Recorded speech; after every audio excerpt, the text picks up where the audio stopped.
Assalamualaikum warahmatullahi wabarakatuh. Sebelumnya izin memperkenalkan diri. Nama saya Farizakin dengan NIM 612012300607 kelas atau semester RA18 semester 5 dengan dosen pengampu yaitu Muhammad Teguh Setiaji, SEMN, CTMP, CMC, CPGAM, CPLM, CIB. Untuk mata kuliahnya yaitu riset operasi. Baik, di sini saya akan menjelaskan 4 materi manajemen riset operasi. Yang pertama di sini ada teori networking, yang kedua teori pengambilan keputusan, yang ketiga teori permainan, dan yang terakhir yaitu teori antrian. Baik, kita langsung saja ke materi yang pertama yaitu teori networking. Nah, di mana teori networking ini cabang riset operasi yang menggunakan presentasi grafis graf untuk memodelkan dan menganalisis sistem yang kompleks. Nah, tujuan teori networking ini yaitu untuk mengoptimalkan sistem kompleks melalui representasi graf dengan penekanan pada efisiensi waktu, biaya, dan sumber daya. Di sini ada komponen utama. Nah, di sini ada nodes atau simpul, yaitu untuk merepresentasikan entitas, peristiwa, lokasi, atau keadaan. Di sini juga ada arcs atau busur garis, menggambarkan hubungan aliran atau aktivitas antar simpul. Fungsinya yaitu untuk perencanaan, penjadwalan, dan pengendalian proyek agar waktu dan biayanya menjadi optimal. Untuk model utama dari PERT dan CVM, untuk PERT, Program, Evaluation, and Review, and Create. Untuk sifatnya probabilistik, mengatasi ketidakpastian tinggi. Metodenya itu menggunakan 3 estimasi waktu: optimis, paling mungkin, pesimis. Penggunaannya itu cocok untuk proyek riset dan pengembangan R&D atau proyek yang belum pernah dilakukan sebelumnya. Dan B, CVM atau Theoretical Phase Method. Sifatnya itu deterministik, durasi dianggap pasti. Fokusnya itu menentukan jalur kritis, rangkaian aktivitas terpanjang yang menentukan durasi minimum proyek. Untuk penggunaannya itu cocok untuk proyek konstruksi atau yang waktunya sudah bisa diprediksi. Nah, yang kedua kita ke teori pengambilan keputusan, yang dimana teori pengambilan keputusan adalah sekumpulan metode, prosedur atau alat analisis yang dipakai seorang yang memiliki hak untuk memilih satu alternatif terbaik dari beberapa pilihan yang ada untuk berdasarkan data, kriteria, dan tujuan organisasi, sehingga ketidakpastian ini dan risiko dapat dikurangi dan keputusan lebih rasional serta terukur. Nah, tujuan dari pengambilan keputusan ini dalam riset operasi atau operation research OR adalah untuk mengoptimalkan sistem operasional dengan model matematis atau statistik untuk mencapai solusi terbaik atau maksimum profit atau minimum biaya dari masalah kompleks seperti alokasi sumber daya, distribusi, atau scheduling. Selanjutnya, di sini ada model dan pendekatan pengambilan keputusan, yang dimana model pengambilan keputusan adalah kerangka teoritis atau representasi sederhana dari proses pengambilan keputusan yang dimana menggambarkan bagaimana individu atau organisasi memilih alternatif terbaik dari berbagai opsi yang tersedia. Untuk dengan pendekatan pengambilan keputusan ini, caranya atau strateginya praktis yang digunakan untuk menerapkan modul tersebut dalam situasi nyata, mempertimbangkan faktor seperti informasi, waktu, dan keterbatasan kognitif. Selanjutnya, model pengambilan keputusan. Nah, di sini ada model rasional model. Nah, model ini mengasumsikan pembuat keputusan rasional sempurna yang mengidentifikasi semua alternatif, menghitung probabilitas, dan utilitas setiap hasil, lalu memilih opsi optimal dengan nilai yang tertinggi. Nah, model rasional terbatas atau bounded rationality Herbert Simon. Model rasional terbatas atau bounded rational Herbert Simon, manusia punya keterbatasan kognitif, informasi, dan waktu. Nah, sehingga pilih satisficing atau alternatif pertama itu cukup baik, berarti ambang batas minimum, bukan cari optimal sempurna. Selanjutnya pendekatan pengambilan keputusan. Pendekatan heuristik dan bias kognitif behavioral approach. Nah, heuristik atau jalan pintas mental untuk keputusan cepat tapi sering timbul bias. Nah, di sini ada availability heuristic atau nilai risiko dari kejadian terbawa pesawat jatuh atau takut terbang.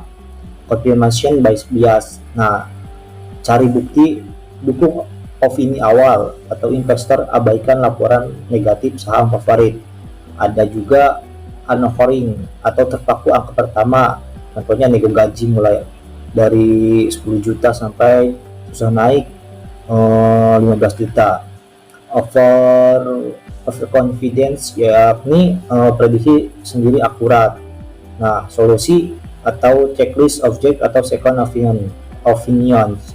Contohnya itu CEO startup overconfidence, tolak akuisisi karena yakin valuasi bisa 10 kali, akhirnya rugi saat mereka close.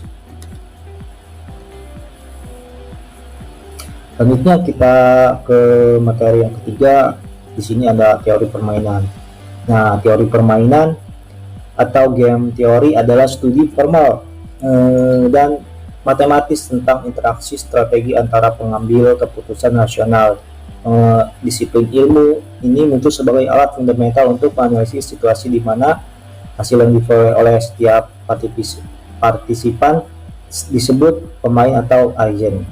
Bergantung tidak hanya pada pilihan yang ia buat sendiri, tetapi juga pada pilihan yang dibuat secara simultan atau berurutan oleh pemain lain. Tujuan teori permainan adalah untuk menganalisis dan memprediksi perilaku rasional dalam situasi interaksi strategis, konflik atau kerjasama antara dua atau lebih pemain, individu, perusahaan, negara, dengan tujuan utama untuk mengidentifikasi strategi optimal agar setiap pemain dapat memaksimalkan keuntungan atau minimalkan kerugiannya. Seringkali menggunakan model matematis seperti metrik, pembayaran, keseimbangan, equilibrium. Di sini ada model teori permainan. Nah, model teori permainan adalah abstraksi matematis untuk suatu persaingan. Jika Anda membayangkan sebuah papan catur, nah model ini bukan hanya tentang menggunakan lidah, melainkan rumus matematika yang menghitung jika saya melangkah ke A dan musuh merespon ke B, berapa poin yang saya dapatkan. Nah, adapun ketentuan umum dalam teori permainan yakni yang dimana setiap permainan bermain rasional dan asumsi memiliki inteligensi yang sama dan tujuan yang sama, yaitu untuk mengasumsikan payoff dengan kriteria maksimum dan minimax. Nah, minimal terdiri dari dua pemain. Keuntungan bagi salah satu pemain bukan merupakan kerugian bagi pemain lain. Nah, tabel yang disusun menunjukkan keuntungan pemain baris dan kerugian pemain kolom. Permainan dikatakan adil jika hasil akhir menghasilkan nilai 0. Tidak ada yang menang atau kalah. Tujuan dari permainan ini adalah mengidentifikasi strategi yang paling optimal. Selanjutnya ada model teori permainan. Nah, permainan non-kooperatif yang paling umum adalah permainan strategis, di mana hanya strategi yang tersedia dan hasil yang dihasilkan oleh dari kombinasi pilihan yang dicantumkan. Untuk contohnya itu, contoh sederhananya dari permainan non-kooperatif nyata adalah batu gunting kertas. Dalam teori permainan, permainan dapat dibedakan berdasarkan jumlah pemain, gerakan, keberadaan informasi, jumlah payoff, dan kooperatif tidak hanya permainan juga berdasarkan jumlah pemain, gerakan permainan berdasarkan keberadaan informasi. Permainan juga berdasarkan jumlah playoff. Permainan berdasarkan kooperatif tidak hanya pemain berdasarkan strategi. Baik, selanjutnya ada materi yang keempat, teori antrian. Yang dimana teori antrian adalah ilmu yang mempelajari suatu antrian, di mana antrian merupakan kejadian yang bisa terjadi dalam kehidupan sehari-hari dan berguna baik bagi perusahaan, manufaktur atau jasa. Nah, antrian atau yang disebut juga dengan waiting line adalah salah satu atau lebih konsumen atau kliennya menunggu dalam suatu sistem untuk mendapatkan pelayanan. Sistem antrian adalah kedatangan nasabah untuk mendapatkan pelayanan, menunggu untuk dilayani jika fasilitas pelayanan atau server masih sibuk, mendapatkan pelayanan dan kemudian meninggalkan sistem. Nah, tujuan dari manfaat dari teori antrian adalah untuk meningkatkan kinerja sistem pelayanan secara keseluruhan. Menurut Heiser dan Render 2015, tujuan utama dari antrian adalah sebagai berikut ya.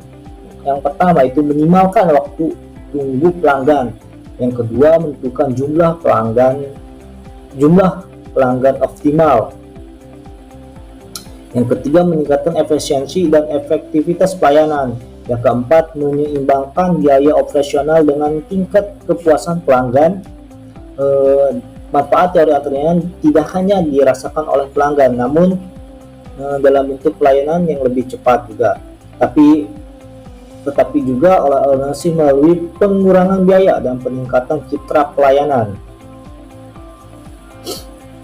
Baik, selanjutnya di sini ada karakteristik sistem antrian. Karakteristik kedatangan atau masukan sistem merupakan sumber input yang mendatangkan pelanggan. Sebuah sistem pelayanan memiliki karakteristik utama sebagai berikut: ukuran, populasi, perilaku kedatangan, dan pola kedatangan. Nah, karakteristik antrian. Nah, di mana karakteristik antrian ini merupakan aturan antrian yang mengacu pada peraturan pelanggan yang dalam barisan untuk menerima pelayanan yang terdiri dari first come, first server, atau first in first out, last come, first server, atau last in first out, first in random order, atau shortest operation times. Nah, di sini juga ada karakteristik pelayanan. Nah, di mana karakteristik pelayanan ini terdapat dua hal penting, yaitu desain sistem pelayanan dan distribusi waktu pelayanan. Baik, di sini ada model teori antrian, yang dimana yang pertama model antrian, satu saluran satu pelayanan. Model ini merupakan bentuk antrian yang paling sederhana, di mana pelanggan dilayani oleh satu pelayan dalam satu jalur antrian. Contohnya itu loker dan kasir tunggal. Yang kedua, di sini ada model antrian satu, saluran banyak pelayan. Model ini memiliki satu jalur antrian tetapi dilayani oleh lebih dari satu pelayan, contohnya bank dan satu barisan antrian dan beberapa teller. Dan yang ketiga, model antrian banyak saluran banyak pelayan. Pada model ini terdapat beberapa jalur antrian dan beberapa pelayan, contohnya layanan tol otomatis atau loket pelayanan dengan beberapa jalur antrian. Yang keempat, model antrian dengan kapasitas terbatas. Model ini membatasi jumlah pelanggan yang dapat berada dalam sistem. Jika kapasitas penuh, pelanggan yang datang tidak dapat masuk ke dalam sistem. Nah, baik, mungkin itu saja yang bisa saya sampaikan dalam materi riset operasi. Mohon maaf apabila ada salah kata. Wabillahi taufiq wal hidayah. Wassalamualaikum warahmatullahi wabarakatuh. Terima kasih.